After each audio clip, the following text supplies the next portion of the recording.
এবার ভারত পাকিস্তানকে পেছনে ফেলে এগিয়ে গেল বাংলাদেশ। চুপ করে দেখছে ভারত পাকিস্তান। বড়সড় জয় বাংলাদেশেরই। বিশ্ব দরবারে ধীরে ধীরে নিজের অবস্থান আরও শক্তিশালী করছে বাংলাদেশ। এক দু ধাপ নয়, একেবারে 16 ধাপ এগিয়ে বাংলাদেশ। কিন্তু কেন পিছিয়ে পড়ল ভারত ও পাকিস্তান? কোন ক্ষেত্রে পিছিয়ে পড়ল মোদি ও শরীফের দেশ? কিভাবে বাংলাদেশ দেখালো অগ্রগতির পথ? কোন লড়াইয়ে বিজয়ী বাংলাদেশ? চলুন দেখে নিই কোন কোন ক্ষেত্রে এগিয়ে গেল বাংলাদেশ। জেনে নিই। বিশ্ব গণমাধ্যম স্বাধীনতার সূচকে বাংলাদেশের সাম্প্রতিক অগ্রগতি একদিকে যেমন আশাব্যঞ্জক, অন্যদিকে তেমনই কিছু প্রশ্ন তুলে ধরেছে। 2025 সালে রিপোর্টার্স উইদাউট বর্ডার্স বা RSF যখন তাদের বাৎসরিক সূচক প্রকাশ করলো, তখন দেখা গেল বাংলাদেশ 180টি দেশের মধ্যে 149তম অবস্থানে উঠে এসেছে। গত বছর এই অবস্থান ছিল 165তম, অর্থাৎ মাত্র এক বছরের ব্যবধানে 16 ধাপ উন্নয়ন ঘটেছে। 2018 সালের পর এই প্রথমবারের মতো বাংলাদেশ সূচকে 150-এর ভিতরে প্রবেশ করল। এই উন্নয়ন দক্ষিণ এশিয়ার প্রেক্ষাপটে আরও বেশি গুরুত্ব পাচ্ছে, কারণ ভারত, পাকিস্তান ও ভুটানকে এবার বাংলাদেশ পেছনে ফেলে দিয়েছে। ভারতের অবস্থান হয়েছে 151তম, পাকিস্তানের 158তম ও ভুটানের 152তম।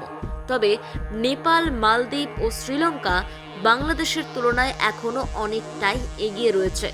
নেপালের অবস্থান 90তম, মালদ্বীপের 104তম এবং শ্রীলঙ্কার 139তম। বাংলাদেশের এই অগ্রগতি নিঃসন্দেহে আন্তর্জাতিকভাবে একটি ইতিবাচক বার্তা দিতে পারে। তবে এর প্রকৃত মূল্যায়ন করতে গেলে আমাদের চোখ রাখতে হবে সূচকের সেই দিকগুলির উপর যা বাস্তব সাংবাদিকতা পরিবেশকে নির্দেশ করে। RSF যেহেতু 5টি ভিন্ন মানদণ্ডের উপর ভিত্তি করে এই সূচক তৈরি করে, যেমন রাজনৈতিক হস্তক্ষেপ, আইনি কাঠামো, অর্থনৈতিক প্রভাব, সামাজিক চ্যালেঞ্জ এবং সাংবাদিকদের নিরাপত্তা। তাই কোনো দেশের অবস্থান উন্নতির মানেই যে সেখানকার সাংবাদিকরা নিঃসংকোচে কাজ করতে পারছেন তা বলা যায় না। বাংলাদেশের ক্ষেত্রে RSF বিশেষভাবে উল্লেখ করছে যে এখানকার সাংবাদিকতার অবস্থা এখনো বেশ গুরুতর, অর্থাৎ যে অগ্রগতি সূচকে দেখা যাচ্ছে তার বিপরীতে মাঠ পর্যায়ে এখনো ভয়, সংখ্যা ও রাজনৈতিক চাপে কাজ করছেন সংবাদকর্মীরা। এই সূচক উন্নতির পেছনে কিছু কাঠামোগত ও প্রশাসনিক পরিবর্তন কাজ করেছে বলে ধারণা করা যায়। সরকারের পক্ষ থেকে মাঝে মাঝে সাংবাদিকদের নিরাপত্তা নিশ্চিত করতে কিছু উদ্যোগ নেওয়া হয়েছে, যেগুলির আন্তর্জাতিক মহলে ইতিবাচক প্রতিফলন করতে পারে। তাছাড়াও ডিজিটাল নিরাপত্তা আইন সংক্রান্ত কিছু প্রতিশ্রুতি ও সংশোধন উদ্যোগও সূচকে অল্প সময়ের জন্য প্রভাব ফেলেছে বলে অনুমান করা যায়। তবে বাস্তবতা হচ্ছে ডিজিটাল নিরাপত্তা আইন এখনও সাংবাদিক ও সাধারণ নাগরিকদের জন্য এক ধরনের নিয়ন্ত্রণের হাতিয়ার হিসেবে ব্যবহৃত হয়ে চলেছে। এই আইনের আওতায় সমালোচনামূলক প্রতিবেদন বা মত প্রকাশের জন্য সাংবাদিকদের হয়রানি, গ্রেপ্তার, এমনকি কারাবরণের নজির রয়েছে। অনেক ক্ষেত্রে মামলা দায়ের করে সাংবাদিকদের কণ্ঠ রুদ্ধ করার চেষ্টা করা হয়, যা স্বাধীন সাংবাদিকতার পথকে সংকুচিত করে দেয়। বাংলাদেশে গণমাধ্যমের প্রধান সংকটগুলির একটি হলো রাজনৈতিক প্রভাব ও হুমকি। বিরোধী দলের উপর করা রিপোর্ট হোক বা ক্ষমতাসীন দলের কোনো নেতার দুর্নীতির তথ্য হোক, সাংবাদিকরা প্রায়শই হুমকি, শারীরিক আক্রমণ কিংবা মিথ্যা মামলার শিকার হন। এই কারণে অনেক গণমাধ্যম কর্মী আত্মসেন্সরশিপে অভ্যস্ত হয়ে পড়েছেন।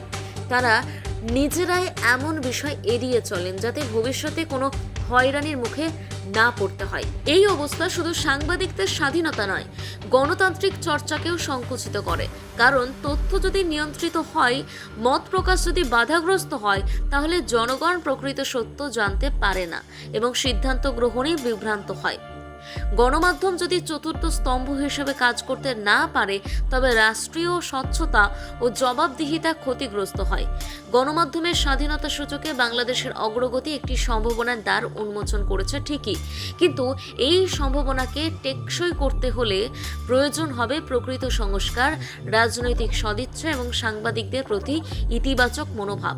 কেবল আন্তর্জাতিক র্যাঙ্কিংয়ে উন্নয়ন দেখিয়ে নয়, বরং বাস্তবে মাঠ পর্যায়ের সাংবাদিকেরা যেন নির্ভয়ে কাজ করতে পারেন, সেই পরিবেশ নিশ্চিত করতে হবে।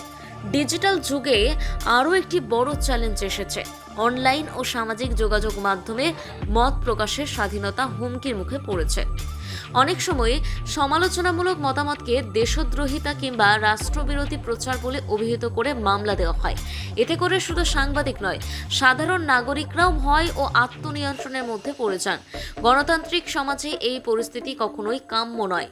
আন্তর্জাতিক পর্যায়েও বাংলাদেশের গণমাধ্যম পরিস্থিতি নিয়ে বহুবার উদ্বেগ প্রকাশ পেয়েছে। যুক্তরাষ্ট্র, ইউরোপীয় ইউনিয়ন সহ আন্তর্জাতিক মানবাধিকার সংস্থাগুলি বারবার স্বাধীন সাংবাদিকতার প্রতিবন্ধকতা তুলে ধরেছে। এই অবস্থায় যদি বাংলাদেশ সত্যিকার অর্থে গণমাধ্যমের স্বাধীনতা রক্ষা করতে চায়, তবে শুধু সূচক নয়, বাস্তব সংস্কারে মনোযোগী হতে হবে। গণমাধ্যমের স্বাধীনতা একটি দেশের গণতান্ত্রিক স্বাস্থ্যের প্রতিচ্ছবি।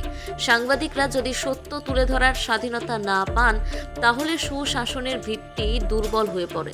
বাংলাদেশ যদি সূচকে এই উন্নয়নকে একমাত্র অর্জন না ধরে এটিকে একটি সম্ভাবনার শুরু বলে মনে করে এবং তার ভিত্তিতে সাংবাদিকদের নিরাপদ ও স্বাধীন কর্মপরিবেশ নিশ্চিত করে, তাহলে ভবিষ্যতে শুধু র্যাঙ্কিং নয়, প্রকৃত অর্থেই দেশ বিশ্ব দরবারে গণতন্ত্র ও স্বচ্ছতার মডেল হিসেবে দাঁড়াতে পারবে। ভারত ও পাকিস্তান 2025 সালে বিশ্ব গণমাধ্যম স্বাধীনতা সূচকে বাংলাদেশের চেয়ে পিছিয়ে পড়েছে। ভারতের অবস্থান হয়েছে 151তম এবং পাকিস্তানের 158তম।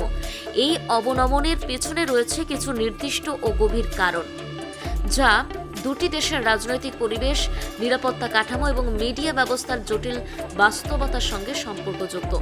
ভারতের ক্ষেত্রে গণমাধ্যমের স্বাধীনতা বিগত কয়েক বছর ধরে ধারাবাহিকভাবে সংকুচিত হয়েছে। এর প্রধান কারণ হিসেবে দেখা যায় রাজনৈতিক প্রভাব এবং রাষ্ট্রীয় নিয়ন্ত্রণের ক্রমবর্ধমান প্রবণতা।